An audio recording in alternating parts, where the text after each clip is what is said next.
Guys, welcome back. In this video I'm going to show you how you can change miles to kilometers in your Garmin watch.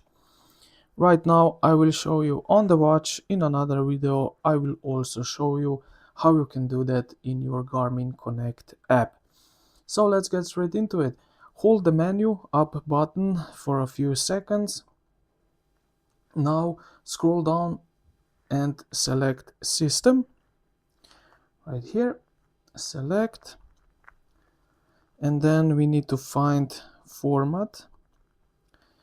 This one here, select.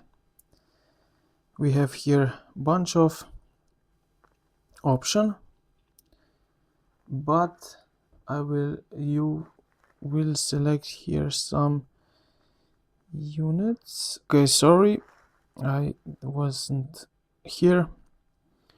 Before format we have units, so this one will be correct.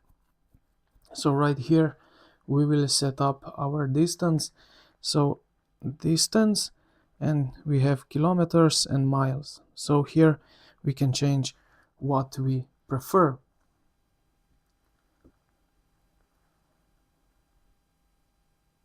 And yeah, this is basically it, how and where you can change your units. Here you can also set pace and speed, also kilometers and miles. Elevation we have in meters, feet. Then we have depth, weight, height, temperature, pressure, and vertical speed. And this is basically it, where you can change miles to kilometers or vice versa. I hope this video helped you out. If it did, consider to like the video and subscribe to the channel. Thank you for watching, and I will see you in the next one.